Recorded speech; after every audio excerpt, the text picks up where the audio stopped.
여러분의 주식 챔피언이 주식 고민 깔끔하게 해결해 드립니다. 안녕하세요. 주챔쇼 김난희입니다. 여전히 러시아와 우크라이나 사태의 긴장감은 커지고 있지만 또 한편으로는 협상에 대한 가능성도 나오면서 일단 우리 시장은 관망하고 있는 모습입니다. 양 시장 모두 상승 출발했고 지금 이 시각에는 강보합권에서 움직이고 있는데요. 요즘 시장 전쟁 관련 수혜 섹터로만 돈이 몰리고 있습니다. 그래서 관련한 종목을 가지고 있지 않으신 시청자분들이라면 더욱더 또 소외감을 느끼실 것 같은데요. 오늘도 여러분들이 안고 있는 다양한 종목에 대한 고민 해결 도와드리도록 하겠습니다. 전화와 유튜브 댓글로 여러분의 고민 접수하고 있는데요. 전화는 02-377-210-269번으로 연락 주시기 바라고요. 유튜브는 댓글입니다. 종목명, 매수가, 비중 보내주시면 꼼꼼한 상담 도와드리도록 하겠습니다. 그럼 오늘은 김도우 멘토와 함께합니다. 멘토님 안녕하세요. 네, 안녕하세요. 네, 시장 여전히 살얼음판을 걷는 기분으로 바라보고 있습니다. 좀 계속 더 길어지겠죠? 이런 분위기가 어떻게 보세요? 일단 러시아하고 우크라이나 사태가요. 장기화 가능성이고, 네.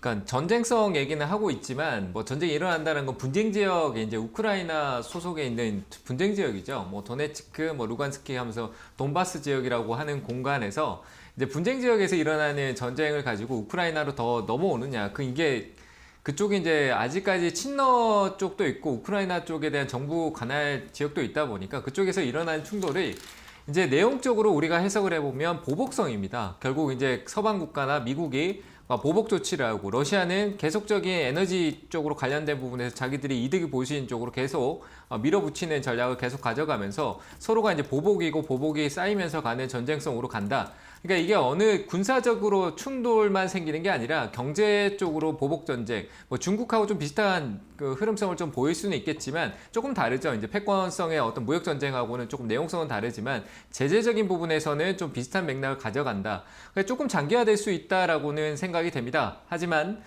이 전쟁으로 인해서 시장이 멈추거나 하는 부분은 없을 것이다라고 생각을 하고요. 시장은 점진적으로 좀 회복을 하고 또 반등을 주고 난 이후에 좀 박스 형태, 이제 우리가 확장기와 수축기가 있다라고 국면에는 경기 국면에 그런 국면이 있는데 확장기에서 좀 넓게 갔던 그런 부분들이 넓고 좁고 이제 수축하는 국면들을 좀 기간적으로 좁게 간다는 거죠. 과거에는 1년 6개월, 3년치 동안에서 1년 6개월 단위로 이렇게 좀 길게 갔다라고 하면 그 폭이 조금 좁아지는 겁니다. 6개월에서 8개월, 4개월 이 선에서 단기로 오르락내리락 하면서 흔히 볼 수 있는 과거적으로 봤을 때 2014년, 13년, 12년 이때 쭉 흘러왔던 때 흐름처럼 박스권 그리고 이슈가 있을 때 훅 내려갔다 또 회복하는 그런 성으로 이제 박스권 흐름성이 좀 강해지지 않을까라고 예상이 되고요.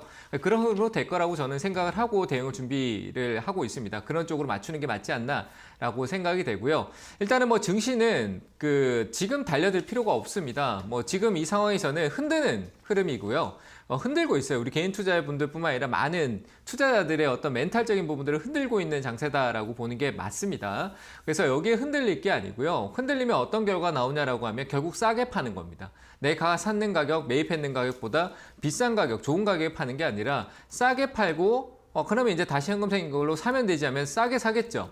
그래서 비싸게 팔아야 되는데 비싸게 안 팔릴 수 있다는 얘기예요. 왜냐하면 내가 손실 확정했던 게 싸게 산다라고 해서 사라지는 게 아니거든요. 그 이익이 나는 구간 동안의 회복, 원금 쪽으로 돌아가고 기존의 가격, 내가 낙폭 있었던 가격 돌아가는 그 과정은 내가 이익이 아닙니다. 그냥 내가 빛 좋은 개살구 같이 눈에 보이는 게 좋은 것밖에 없는 거예요. 그래서 싸게 팔고 싸게 사는 건 절대 좋은 전략이 아닙니다. 그래서 팔지 않고 지금 기다려주는 것도 어떻게 보면 하나의 실력일 수 있습니다. 기다리는 것도 능력이고요. 그게 실력이고 경험이 되면서 이 시장을 이겨낼 수 있는 하나의 내 방법이 될 수 있다라고 볼 수 있습니다. 그래서 지금은 이런 시장 한번 강하게 겪어보고 이후에 흐름성이 올라왔을 때 내가 대응했을 때 바닥에 싸게 판 것보다 어떤 효율이 있는지 그걸 좀 체크해 보면 이 시장이 다음에 또 있다라고 했을 때 잘 이겨낼 수 있는 하나의 방법이 만들어질 수 있는 과정이 될 수 있으니까요. 저는 이 자리에 싸게 파는 거는 절대 반대하고요. 그리고 이 자리에서는 조금 지켜보는 것도 투자다라고 했던 형태로 조금 더 지켜보자라고 얘기를 드리고 싶고 단타를 안 하셨으면 좋겠습니다. 단타라는 게 변동성이 지금 오늘 같은 장도 조금 올려놨다가 밑으로 누르는 흐름이다 보니까 올라가는 거를 올라탔을 때 비효율적이고요. 데이 트레이딩이나 이런 관점에서도 실적으로 이익을 내기가 상당히 어렵습니다.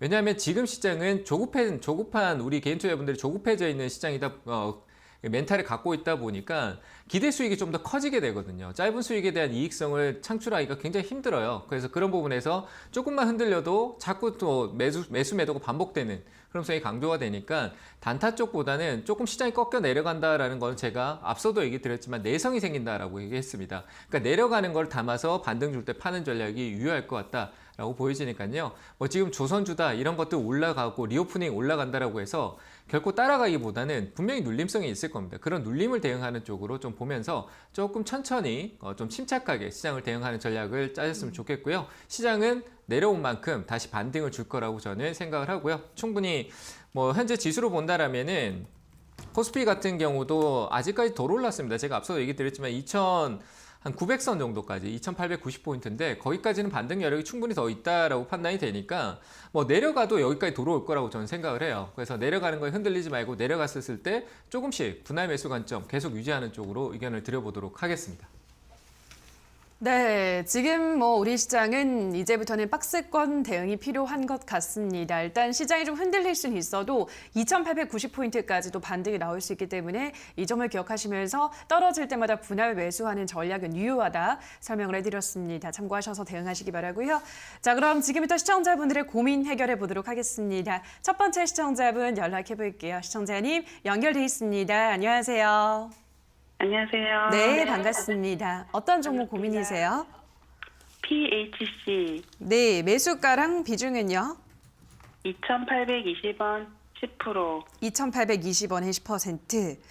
예, 알겠습니다. 2,820원이면 꽤 높은 구간에서 매수를 했네요, 멘토님. 네. 일단 요즘은 진단키트 관련주로 속해 있기 때문에 올라가고 있긴 한데 어떻게 보시나?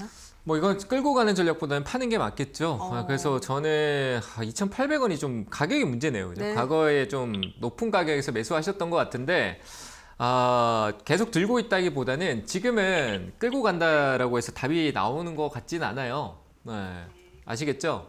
듣고 계세요? 네네. 네. 네. 이게 많이 올랐어요. 생각보다 많이 떨어졌다 많이 올랐고 이 기업에 관련된 부분들은 일단은 내용적으로는 거의 대부분 다 진단키트 이슈나 바이오 이슈에서 그 바이오 쪽 관련된 이슈에서 중요한 거는 저는 이제는 실적 단계예요. 실적 단계. 그러니까 실적에 대한 명확한 부분이 이슈만으로 가는 데는 한계가 있어요. 이 가격적으로 워낙 많이 빠졌던 것도 있고 가격적으로 좀 한계가 있다라고 생각이 되고 실적에 대한 부분들이 분명히 명확해져야 모멘텀을 탈 수 있는데 이 기업은 제가 볼 때 그런 부분들이 굉장히 미약해요. 부족해요. 그러니까 뭐 세력이 뭐 거래 대금이 풍부하고 시장에 관심도 많고 한 건 좋은데 그게 제한적일 수 있다라고 판단이 돼서 조금 정리를 해주고 대응을 해주는 게 맞을 것 같아요. 한 번쯤 더 시세를 줄 수 있는 여지는 남은 것 같거든요.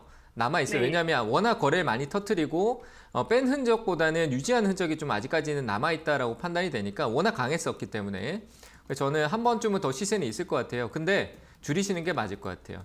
좀 강한 돌파가 있으면 한 2,300원대 여지 정도가 좀 보이거든요. 네. 2,300원대 정도 되면 지금 이 자리도 넘어가기가 쉽지는 않을 거예요. 근데 한 번 정도 시세를 줄 때 2,300원대 부근에서는 비중을 좀 줄이시는 게 맞을 것 같습니다. 끌고 가는 쪽보다 전량 저는 매도는 아니고 비중을 줄이는 거예요. 그렇죠. 뭐 저는 전량 매도 하셨으면 좋겠는데 가능할까요? 네. 저는 매도하셨으면 안 그래도- 좋겠어요. 왜냐하면 네, 계속 끌려다니고 회복해낸 네, 걸 네. 좀 생각했었으면 좋겠어요. 많이 내려갔다가 지금 회복해낸 게 밑에서 위에서 보면 내가 크게 느껴지지 않지만 밑에서 올라온 거 보면은 100%가 넘게 올라왔어요. 그렇죠? 네, 맞습니다. 근데 뭐 네. 워낙 그 가벼운 종목에서 막 흔들고 막 이슈 되면은 막 급등 올라가서 상한가 갈 수도 있고 막 이러니까 그런 네. 부분에서 좀 기대치라는 부분들이 있죠. 뭐 우리가 세력이라고 하잖아요. 그렇죠? 세력이라고 하는데 세력이 어떤 의지를 보이고 있는 기업은 이 계속 그 흐름이 끊어지기보다는 세력이 좀 가만히 있다가 또 올리고 가만히 있다가 또 올리고 하거든요. 근데 그런 모멘텀이 이게- 사라지면 그 뒤로 이전처럼 막 그냥 내려버려요. 계속 내려가 버려요. 네. 그러니까 그렇게 돼버리면 그 뒤로는 또 힘들어지잖아요. 그러니까 지금 네. 이런 흐름이 있을 때 저는 대응을 해주는 게 맞을 것 같아요. 그래서 한 번쯤 변동성을 크게 키울 때 팔아버리는 네. 게 좋을 것 같아요. 팔고 그 기회비용으로 네. 다른 쪽에 대응을 하는 게 좋을 것 같아서 저는 한 2,300원 정도까지만 보이거든요. 그 이상은 잘 안 보여요. 네. 이건 뭐 기술적 분석입니다. 그래서 그러면 네. 그 금액을 걸어놔야 될까요? 아니면 그렇게 오면 그 근처에 오면 그냥 바로 개인적으로는 딱 그- 걸어두셨으면 네. 좋겠어요. 왜냐하면 오면 아, 또 네. 멘탈적으로 바뀌거나 혹시나 또 놓칠 수도 있잖아요. 그죠?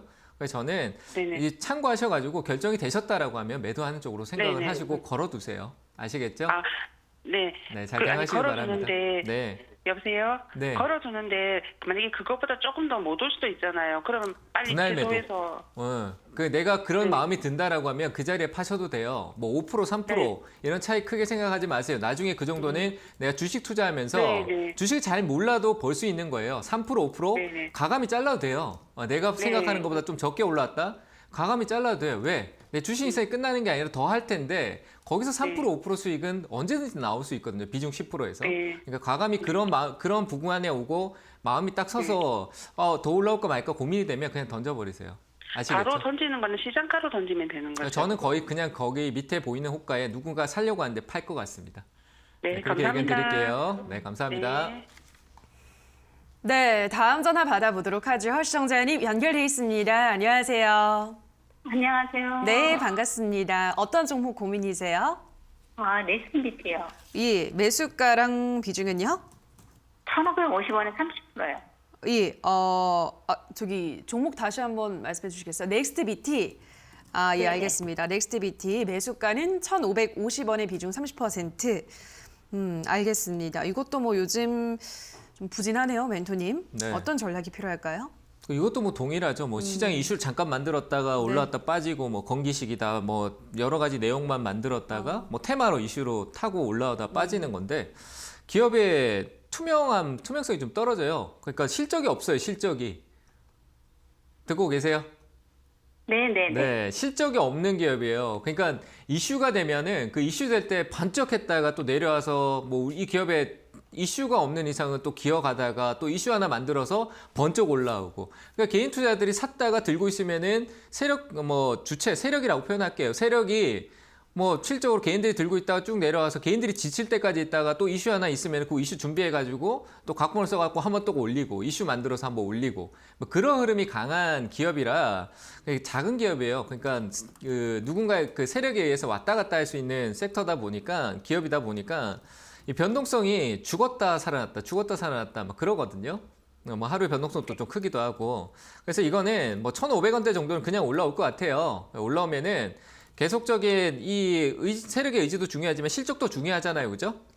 네네. 네, 뭐 지금 뭐 당장에 이번 달에 뭐 큰 문제가 생기는 건 아니지만 이런 기업에 끌고 다니고 계속 다니면서 내가 확신이 있으면 가도 되지만 그런 불안감이 있다라고 하면 매도 쪽이 나을 것 같아요. 그러니까 높게 산 건 아니지만 일단 올라오면은 저는 한 1,550원 정도 지금 매수가네요, 그죠? 지금 네. 제가 뭐 매수가를 보고 얘기 드린 게 아니라 거기에 어떤 저항성이 조금 느껴지니까 이 과거에 올렸던 자리이기도 하고 그 자리 무너뜨리고 내려왔던 가격이 지금 사신 가격이에요. 그 자리에서 네. 고민 없이 올라오면 돌파는 하겠지만 일단 팔고 다시 생각하는 거예요. 그래서 일단은 네. 매수가 매도 의견 드리겠습니다. 예, 감사합니다. 네, 잘 대응하세요. 네, 다음 시청자분 만나보도록 할게요. 시청자님 연결돼 있습니다. 안녕하세요. 네, 여보세요? 네, 반갑습니다. 어떤 네, 종목? 안녕하세요. 네, 어떤 종목 도와드릴까요? 저 퍼스텍이요. 예, 퍼스텍 매수가랑 비중은요? 저 매수가는요 4,731원이고요. 비중은요? 그 비중은 40%예요. 네, 4,731원의 비중은 40%. 네네. 최근에 그럼 매수를 하신 거죠, 시청자님? 네네네. 예, 알겠습니다. 좀 위에서 매수를 했는데요, 멘토님. 네. 어떻게 잘 빠져나올 수 있을까요? 아니요. 제가 이거 상담한 적이 있었던 것 같거든요. 그래요? 네, 상담에서 네. 저번에 상한가 갔었을 때 한 번 더 갈 수 있다라고 해서 그 목표가로 온 것 같아요. 제가 분명 5,000원대, 4,900원, 5,000원대 얘기를 했던 걸로 기억을 하는데 목표가가 왔네요. 왔고 이거 높은 거 알고 산 거예요? 아무것도 모르고 사신 거예요? 가격이 높다, 뭐 최근에 이슈가 됐다 이런 거 알고 사신 거예요? 조금 알긴 알았는데 지인들한테 듣고 그 본인이 어떤 판단이 크진 않았네요, 그죠? 네. 네, 이거는 없었어요. 지인들도 뭐 제일 처음에 퍼스텍이 저 밑에서부터 올라와서 로봇에서 뭐 이슈되고 이렇게 올라온 거 알고보다는 야 퍼스텍 요즘 좋다 이렇게 해서 서로가 소문에 거쳐서 온 것 같아요. 늦게 온 거죠, 그죠? 나한테. 그쵸, 늦게 온 게 그쵸. 맞고 이런 거 가만히 두면은 비중이 뭐 5% 10%다라고 하면은 뭐 추후 대응이 있을 수 있겠지만 40% 같으면은 그냥 여기 계속 퍼스텍만 매일 쳐다보고 있어야 돼요. 무슨 말인지 아시겠죠? 그래서 저는 네네. 이거는 팔아야 돼요. 비중도 줄이시고요. 반등 여지가 한 번은 있겠지만 그 한 번에 파세요. 4,500원. 뭐 지금 또 좀 줄이시고요. 부담스러운 네네네. 가격 변동성은 아니니까 10% 정도 내외잖아요, 그죠? 절반 네네네. 줄이세요. 감당하실 수 있어요. 더 올라가고 상한가 가고 여기서 뭐 저 꼭대기까지 뭐 7,000원까지 가는 거 저는 모르겠어요. 제가 보는 이 그림 안에서는 일단 목표가가 왔기 때문에 거기는 아무도 몰라요. 더 갈지 안 갈지. 진짜 맞잖아요, 그죠?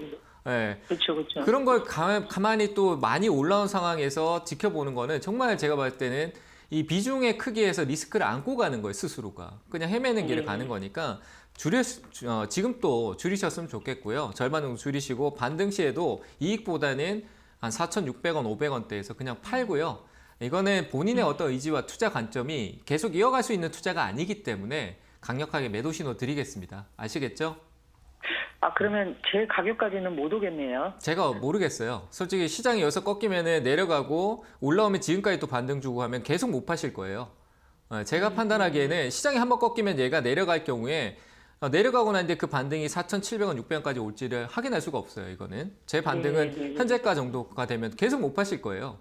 본인이 어떤 투자 기준이 없는데 어떻게 팔 거예요? 기준점이 그쵸, 없잖아요. 그쵸. 내려갔는데 반등 줄 때 여기서 팔아야지 그때가 생각하실 수 있을 것 같아요.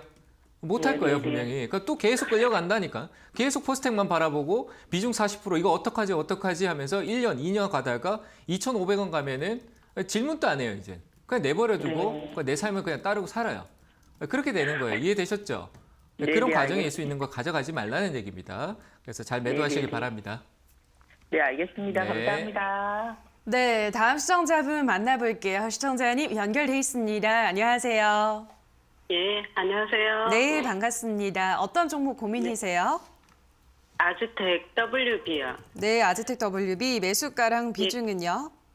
4,800원에 10%요. 4,800원에 10%. 네, 네. 예, 알겠습니다. 이것도 뭐 계속 미끄러지고 있네요, 멘토님. 네.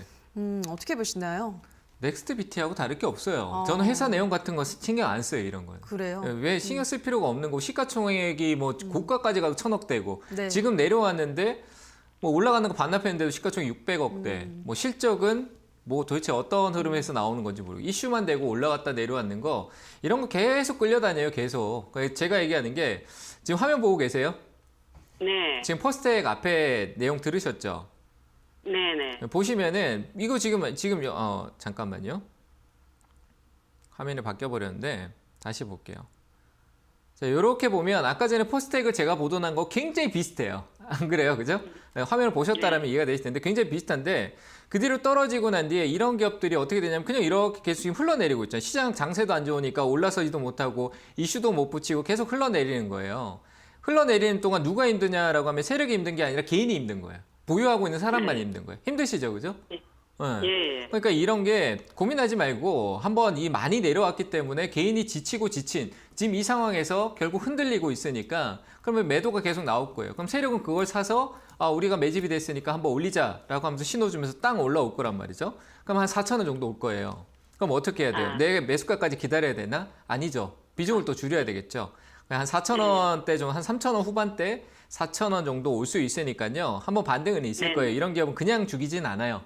그냥 망하거나 죽이지 않으니까 한번 강한 반등 줄 때 한 4,000원대 정도 오면은 비중 일단 좀 줄이시고 한 20%든 내가 가지고 있는 게 100이라고 치면 한 20% 정도는 줄이시고 일단 좀 지켜보는 게 맞을 것 같아요. 이 가격 오면 한 3,800원 얘기 드릴 테니까 가격 오면은 문의를 따로 다시 한번 더 주시거나 뭐 전화 안 되면 유튜브라도 한번 남겨주세요. 아시겠죠? 네, 네. 네, 일단은 홀딩 의견 드릴게요. 예, 고맙습니다. 네, 감사합니다. 네, 자 그럼 저 이어서 유튜브로 가보도록 하겠습니다. 김도현님께서 HLB 테라피틱스 21,200원에 10% 매수가까지 올 수 있는지 진단 부탁합니다라고 하셨는데요. 이거 보니까 제 지트리 BNT에서 사명이 변경된 종목이더라고요, 멘토님. 네. 예, 어떻게 보시나요? 이름만 들어도 별로 좋아 보이진 않네요. 네. 일단 뭐 저는 바이오 쪽에 대한 시선은 그렇게 긍정적이지 않잖아요. 네, 맞아요. 그러니까 역시 똑같은 기업이잖아요. 이것도 뭐가 달라요? 역시 세력선이 있고 거의 다 바닥까지 떨어져 있고 더 올라가질 여지가 보이지도 않고 올라봐야 또 제한적이고. 근데 다만 뭔가를 만들고 있는 이런 게 이제 제가 얘기할 때 그냥 세력이에요, 세력. 우리가 얘기하는 뭐 주체가 있고 누군가는 끌어올리고 이슈 만들고 바이오가 그런 게 좀 강하죠. 다만 이제 앞으로 바이오에 대한 부분들이 좀 바닥성이 있어요. 그러니까 매집성이 좀 있다라는 얘기예요. 바이오의 어떤 반등, 자꾸 신호를 줄 것 같아요. 왜냐하면 계속 안 좋은 상황을 가져가면 개인들이 바이오를 잊어버리고 완전히 다음에 올라와도 보지도 않아요. 그래서 여지를 자꾸 남기는 흐름이 있을 거예요. 바이오가 조금씩 자꾸 신호를 주는 흐름이 있을 텐데 그런 성에서 반등이 좀 있을 것 같으니까 지금 매수가 21,000원대 같으면 이쪽이 저항 구간을 좀 넘어서야 되죠. 그죠? 좀 높다라고 판단이 되고 역시 이것도 더 가면은 나머지 비중으로 가도 될 것 같아요. 한 17,000원 정도, 17,000원까지 결국 시장성이 있었으니까 한번 올라올 것 같거든요. 17,000원 정도까지 올라오게 되면은 비중을 좀 줄이시고 좀 들고 기다렸다가 나머지 올라오면 위에서 팔면 되니까요. 들고 기다렸다가 또 눌림 나오면 대응할 수 있는 쪽으로 전략을 가져가고요. 일단 뭐 당장에 큰 리스크로 가고 있는 부분은 아니니까 17,000원까지 홀딩 의견 들어보도록 하겠습니다. 네, 다음 댓글은 박세로이 님께서 라이프 시멘틱스 12,000원에 20%, 잘생긴 두 멘토니 원격 진료 관련주인데 매수가까지 올 수 있을까요? 진단 부탁드려요 라고 하셨는데요. 예, 이것도 뭐 계속해서 저점을 낮추어가고 있습니다. 라이프 시멘틱스 매수가까지 가능할까요, 멘토님? 네, 매수가가 12,000원인데 가능하다라고 얘기를 드리고 싶고요. 네. 뭐 코로나가 끝난다라고 해서 이런 원격 진료나 비대면이나 이런 게 축소되기보다는 대선 이후에 어떤 정책적으로 뭐 이슈가 될 수 있는 부분이 있을 거라고 판단이 네. 돼요. 뭐 시간적으로 이게 조금 더 걸릴 수는 있겠지만 매수가까지는 충분히 가능해 보이니까요. 매수가 위쪽으로 공략하는 거는 가격이 더 이 앞으로의 이후의 변동성이 좀 중요할 것 같아요. 이 기업은 뭐 상장한 지가 얼마 안 됐고 뭐 어쨌든 내려와서 매집성이 좀 있어 보이니까 향후 이전에 상한가가고 별다른 흐름이 없었거든요. 이게 끝났다라기보다는 시간적으로 보통 그 상장했던 기업들이 1년에서 1년 6개월 사이에 뭔가 하나의 변화를 좀 줘요. 바닥을 좀 확인하고 조금 매집성 이후에 특히나 이 기업은 또 상승이 없었기 때문에 뭐 공모가 대비가 아니라 상장하고 이후의 흐름입니다. 그래서 반등의 여지가 충분히 있다라고 생각이 돼요. 그래서 저는 매수가까지 일단 홀딩 의견 드리고요. 매수가 오면은 다시 한 번 더 확인하는 전략으로 문의 주셨으면 좋겠습니다. 네, 계속해서 여러분의 고민 해결 도와드리고 있습니다. 또 더 많은 이야기를 해주실 또 강연회가 열린다고 하는데요. 언제 열리나요, 멘토님? 네, 내일 열립니다. 예. 내일 열리고요. 내일 저녁 8시에 진행이 되고 뭐 시장에 대한 부분들에 대한 얘기를 좀 많이 드리고 싶은데 네. 실적으로 뭐 다 똑같은 얘기잖아요. 맞아요. 어딜 봐도 뭐 지정학적 리스크 얘기하고 맞아요. 우크라이나 예. 얘기하고 다 똑같은 얘기인데 그 경험에 대한 부분들을 우리가 조금 더 생각해 봤으면 좋겠어요. 많은 투자자분들이 최근에 어떤 주식을 시작하신 분들이 많다 보니까 경험에 대한 이런 시장에서는 어떻게 됐고 제가 저번 시간에 지정학적 리스크에 대해서 해석을 조금 해드렸었는데 내성이라는 부분들이 있었는데요. 향후 다음 시장에 대한 흐름성이 어떻게 가면서 우리는 어떤 대응이 좋을까라는 부분에 대해서 조금 한번 얘기를 드려볼 테니까요. 오셔가지고 같이 소통하셨으면 좋겠습니다. 네, 요즘 정말 많이들 답답하실 겁니다. 강연에 들어가셔서 멘토님과 더 많은 소통 나누시면서 시장에 대한 궁금증 해소해 보시면 좋을 것 같습니다. 자, 저희는 이렇게 실시간으로 여러분의 고민 해결 도와드리고 있습니다만 저희가 방송에서 전해드리는 내용은 투자 판단에 대한 조언일 뿐이라는 점 유의해 주시기 바랍니다. 자, 그럼 계속해서 전화로 가보도록 하겠습니다. 시청자님 연결돼 있습니다. 안녕하세요. 네, 안녕하세요. 네, 반갑습니다. 어떤 종목 고민이세요? 베셀이요. 예, 베셀 매수가랑 비중은요? 매수한 5,030원이고요. 비중은 30%예요. 네, 5,030원에 30%. 알겠습니다. 최근에 뭐 UAM 관련한 이슈들이 나오고 있습니다. 또 성장성도 굉장히 뚜렷한 섹터기도 하잖아요, 멘토님.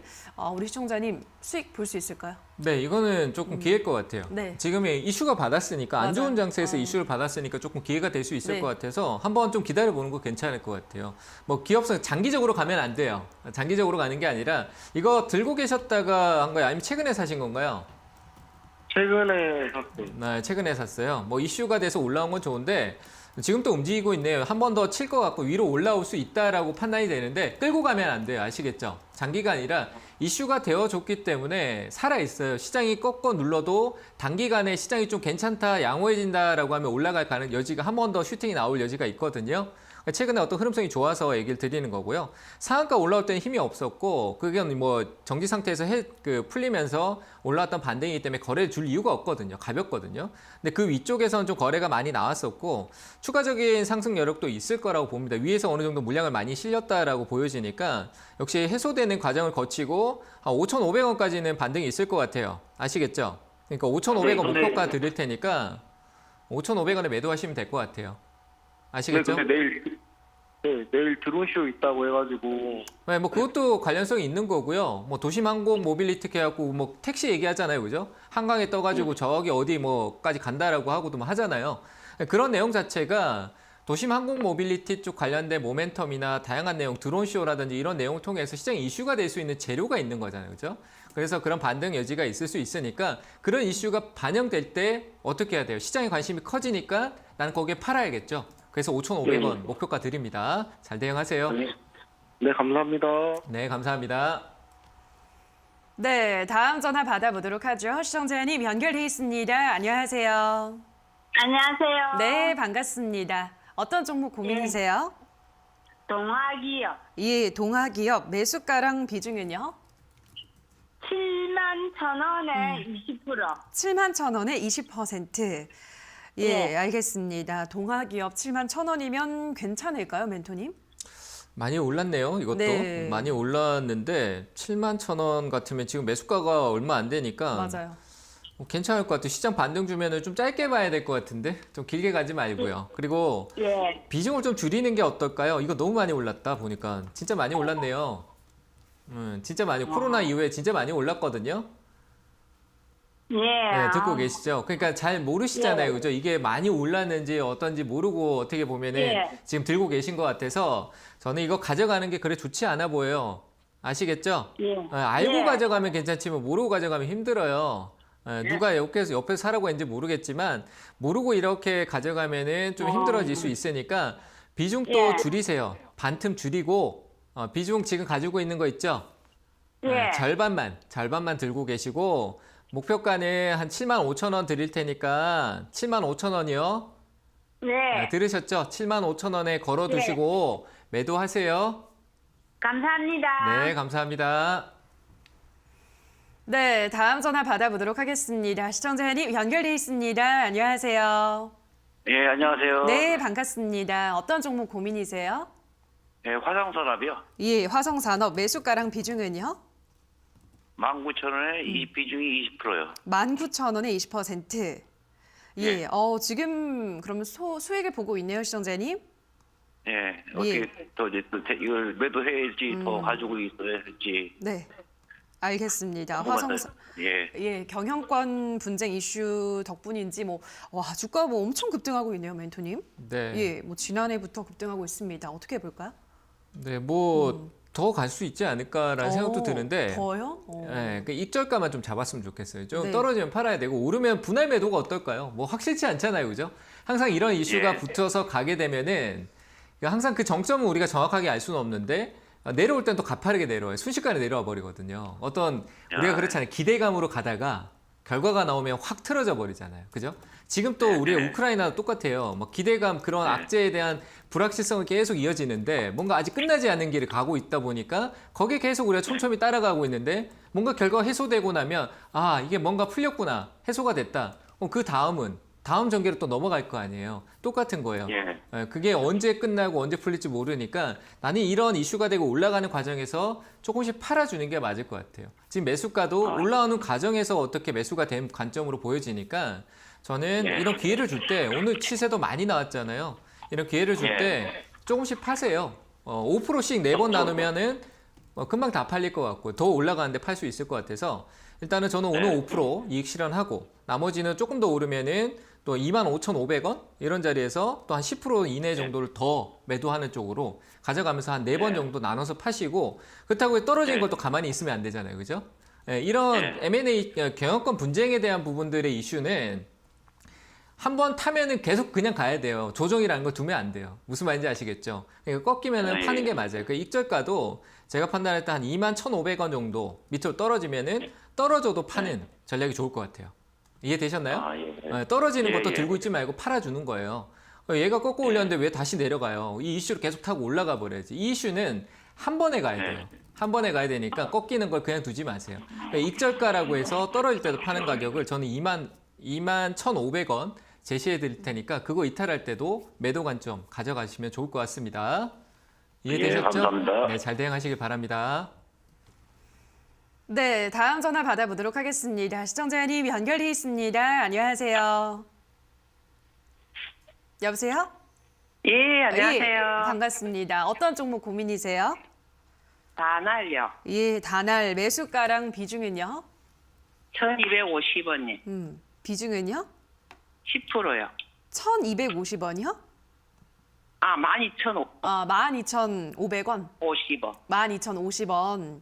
예, 알겠습니다. 12,050원. 다날이 뭐 워낙 NFT가 핫했을 땐 엄청 잘 올라갔던 종목인데 이제 그만큼 조정은 받고 있습니다. 이제 앞으로 어떻게 해볼까요?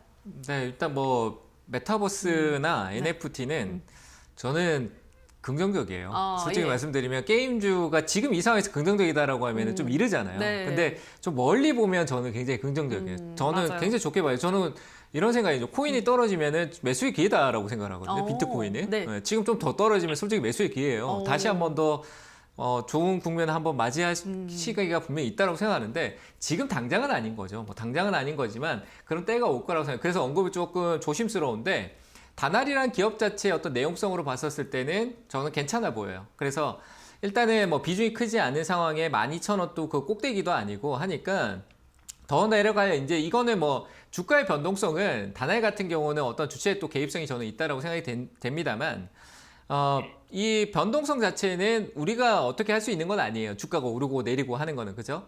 근데 나중에 많이 떨어지더라도 올라갈 여지가 충분하다. 그런 끼가 있다라는 부분에서는 저는 의심의 여지가 없는 기업이에요. 또 얼마든지 위쪽으로 한 15,000원대까지 또 훅 올라갈 수 있다라고 생각이 되니까 일단 저는 내용적으로 긍정적으로 봅니다. 그리고 조정도 좀 있었고 고가 대비 좀 많이 빠졌어요. 밑으로 좀 많이 내려온 측면이 있으니까 추가적으로 저는 좀 더 빠지더라도 실적으로 좀 많이 깊은 자리는 7,300원? 이런 자리 정말 사도 되겠네요. 정말 7,300원 온다면 사는 자리인데 예?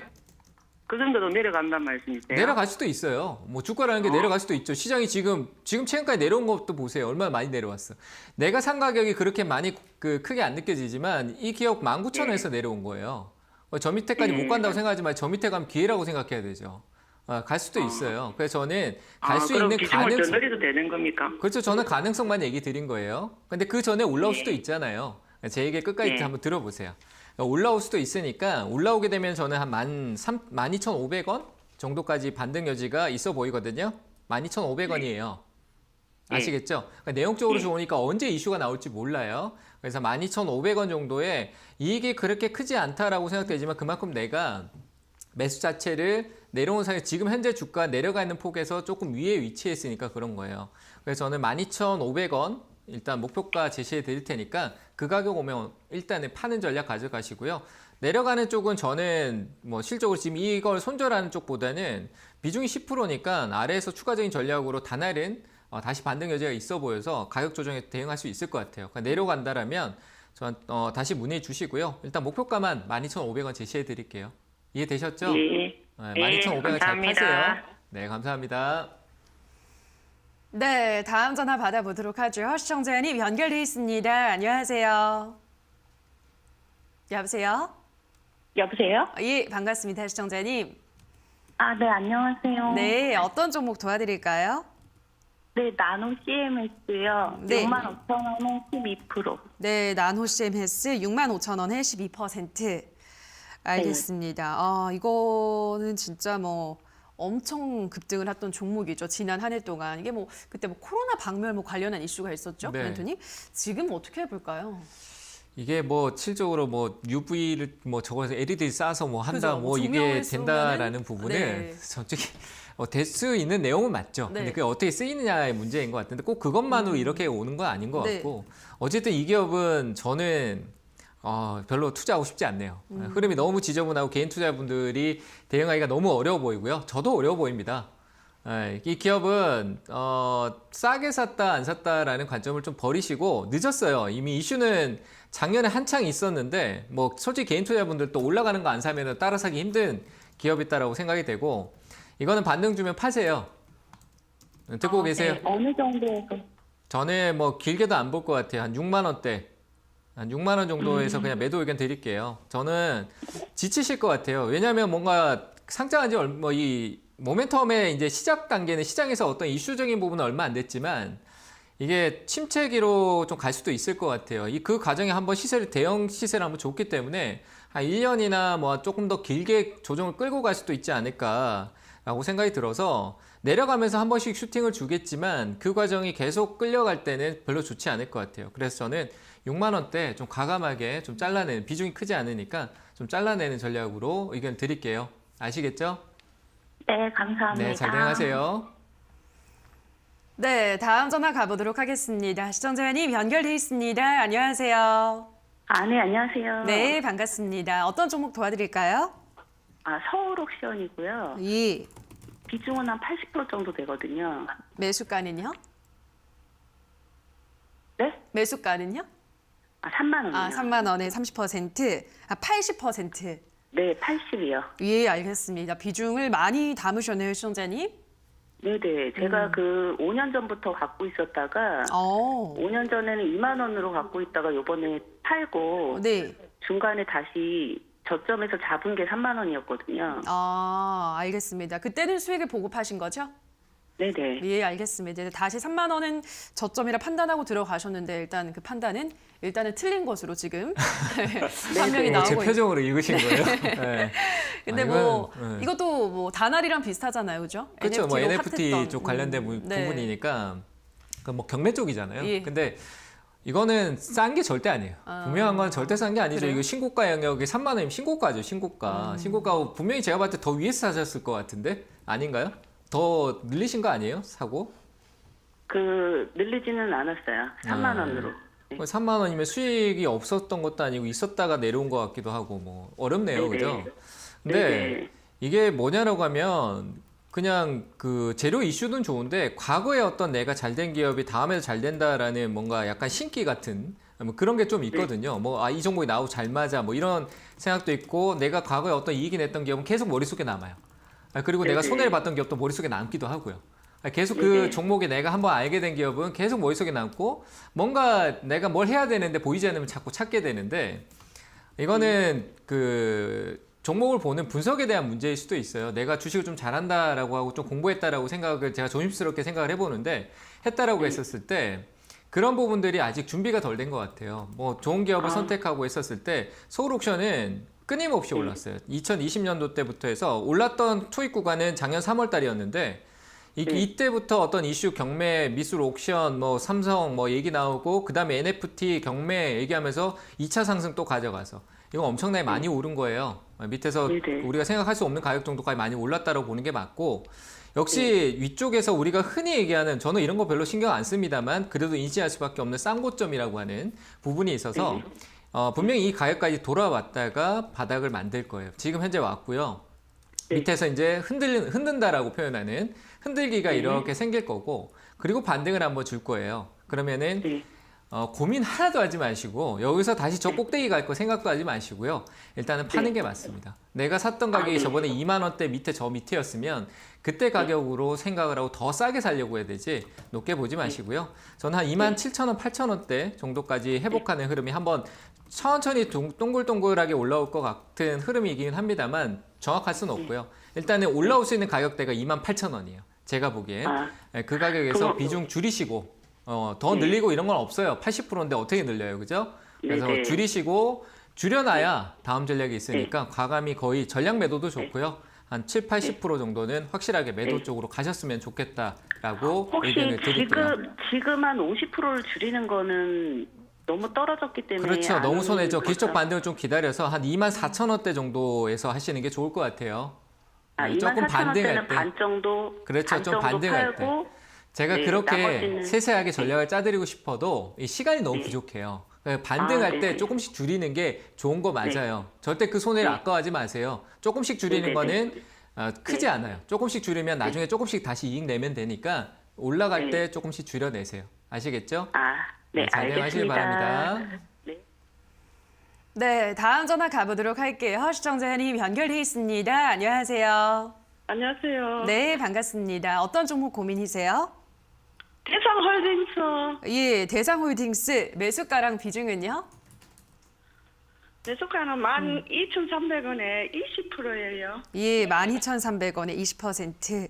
알겠습니다. 대상홀딩스 지금 손실이 꽤 커요, 멘토님.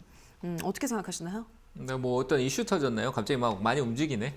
움직이고 그러네요. 있는데 예, 오늘 대성홀딩스 움직이네요. 맞죠? 예, 대성홀딩스 맞아요.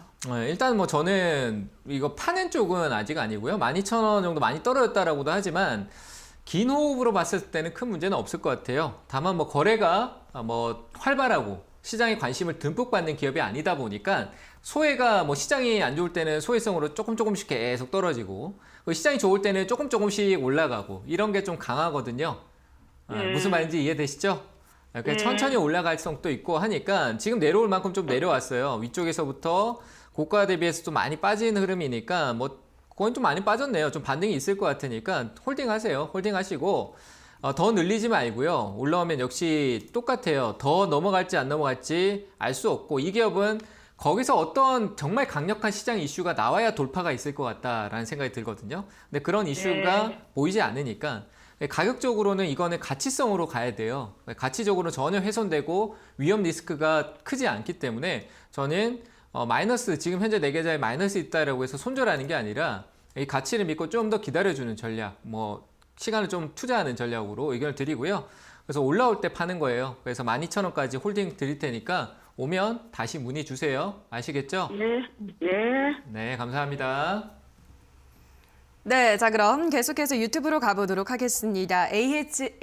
HS님께서 하나제약 22,900원에 5%. 안녕하세요. 멘토니 5% 추가 매수 가능할까요? 라고 하셨는데요. 일단 뭐 비중이 작으시니까 지금 추가 매수 어떻게 생각하세요? 지금 말고요. 뭐 바이오 쪽에 대해서 얘기 듣지만 제약도 움직이거든요. 네. 그리고 뭐 실적도 잘 작년에 나왔죠? 생각보다 잘 나왔고 또 뭐 아치제 같은 경우는 필요성이 워낙 당연한 부분은 네. 약간 독보적이니까 하나제약 같은 경우는 그리고 큰 이슈를 계속 먹은 거기보다 악재를 어느 정도 해소하는 과정에 있었다라고 봅니다. 그래서 저는 추가 매수는 가능한데 시간적으로 좀 기다리자고 이런 리스크가 좀 해소되면은 최근의 움직임성이나 이런 흐름 봤었을 때 한번 올라설 수 있으니까요. 저는 한 3월 지금 이 리스크가 조금 해소된다라는 시장 분위기가 느껴지면은 조금씩 한 번에 사기보다는 조금씩 사는 전략으로 가시면은 괜찮을 것 같고요. 목표가는 추가 매수가 진행됐을 때는 한 24,000원, 5,000원대까지도 괜찮을 것 같다라고 의견을 드려보도록 하겠습니다. 네, 다음 댓글입니다. 이번엔 김복희님께서 코콤 10,000원에 10% 어떻게 해야 될지 알려주세요 라고 하셨는데요. 코콤 지금 반토막이 나는 상황이네요. 멘토님. 어떻게 해볼까요? 이건 시간과의 싸움을 하면은 와요. 오기는 오는데 예, 올 것 같아요. 시간과의 싸움만 하면 올 거라고 보여져서 굳이 저는 큰 낙폭 손절할 필요는 없다라고 생각이 돼서 홀딩 의견 드리고요. 홀딩하고 계세요. 충분히 시간적으로 한 7,000원 위쪽으로만 한 번 더 만들고 그 과정에서 한번 반등을 만들 거예요. 시간적인 부분도 가고 있고 그 시간적인 게 저는 뭐 우리가 생각하는 뭐 다양한 요소 IT 쪽이라든지 그리고 스마트홈 그리고 뭐 CCTV든 뭐 다양한 쪽에 대한 부분에 대해서 내용성은 시장에서 이 선거가 있고 난 이후에 테마성으로 한번 이슈가 될 가능성이 아주 크게 있다라고 저는 생각을 해요. 그래서 그런 부분도 놓치지 말고 조금 내가 시간은 걸리겠지만 홀딩 의견 드리고요. 역시 이 자리는 더 내려가기보다는 가고 있는데 악재가 혹시 발발될 수 있는 거는 이런 기업들이 결국 한번 나오는 게 유상증자나 이런 이슈가 한번 터지긴 해요. 근데 그런 유상증자도 권리 팔면서 비중 조절하면서 갈 수 있다라고 얘기 드리고 홀딩 의견 드리고요. 충분히 저는 한 8,000원대까지 7,500원인가요? 이 가격 돌파하면 더 올라갈 수 있다라고 생각이 되니까 한번 시도할 것 같습니다. 그때까지 홀딩 의견 드리도록 하겠습니다. 네, 다음으로는 얼주가님께서 현대위아 78,800원에 15%. 앵커님 수고하십니다. 추매해서 목표가 8만 원까지 보고 들고 가도 될지 진단 부탁합니다 하셨는데요. 어떻게 생각하세요?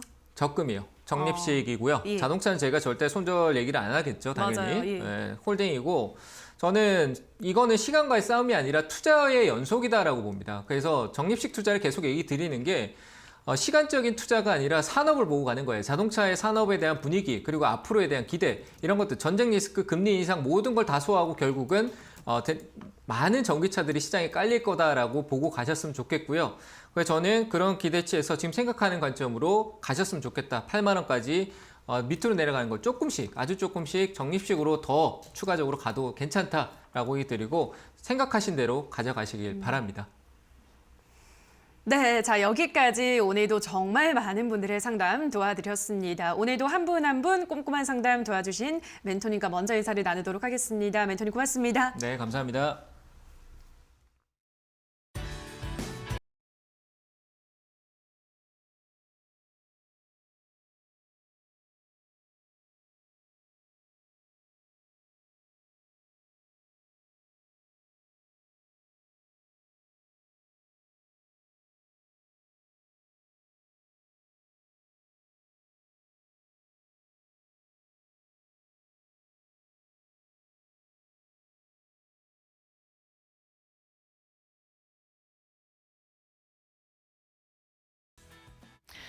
네, 오늘은 수요일입니다. 어떤 키워드가 시장을 견인하고 있을지 지금 바로 체크해 보시죠.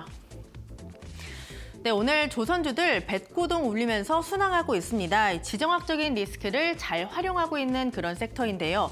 유가가 많이 오르면서 해양 플랜트 시장이 활기를 띠고 있다라는 소식이 호재가 되고 있습니다.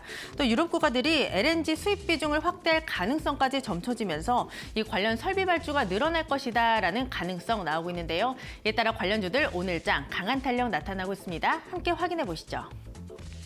오늘 조선주 쪽으로는 외국인과 기관의 매수세가 많이 유입되고 있습니다. 대우조선항이 12%까지 급등하면서 25,000원에 거래되고 있고요. 기자재 쪽도 함께 보시면 좋을 것 같습니다. STX 엔진이 상한가 기록하면서 12,250원의 거래가 형성되고 있습니다. 그 다음 키워드 체크해 보시죠. 네, 지금 우크라이나 사태가 세계 인플레이션에 기름을 붓고 있습니다. 이미 급등한 물가에 우크라이나 침공 위기가 유가, 식량 가격 상승을 부채질하고 있는 건데요. 이에 따라 가격 상승 모멘텀 보셔야 될 것 같습니다. 관련주들 체크해 보시죠. 네, 오늘 가스 관련주들의 시세가 상당히 좋습니다. 대성에너지가 오늘장 신고가 기록했고요. GSE까지 신고가 함께 기록했습니다. 한일사료 호실적 발표했습니다. 2,460원에 거래가 형성되고 있습니다. 마지막 키워드 체크해 보시죠. 네, 지난달 HDC 현대산업개발이 시공하던 아파트가 무너지면서 이 건설업들 투자 심리가 극도로 위축이 됐었는데요. 다만 높아진 가격 매력도 그리고 정책 수의 기대감이 오늘 상승의 재료가 되고 있다라는 분석들 많이 나오고 있습니다. 관련주들 체크해 보시죠. 네, 오늘 전반적으로 외인과 기관의 매수세가 유입되고 있다는 특징이 있습니다.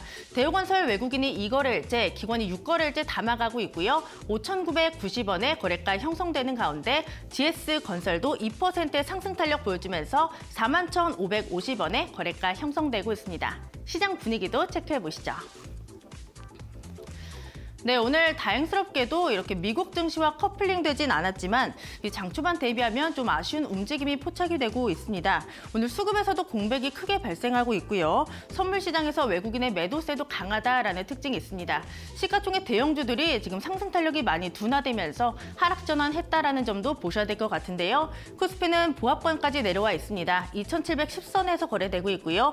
코스닥도 0.5%의 오름세만을 보여주면서 872선에서 거래되고 있습니다. 지금까지 시장 상황 전해드렸고요. 캐스터 박혜미였습니다. 네, 주챔쇼 오늘 저희가 준비한 순서는 여기까지입니다. 저희는 내일 이 시간에 돌아와서 또 여러분들이 안고 있는 다양한 종목에 대한 고민 해결 도와드리도록 하겠습니다. 남은 오후장도 성투 이어가시기 바랍니다. 오늘 방송 끝까지 함께해 주신 여러분 고맙습니다.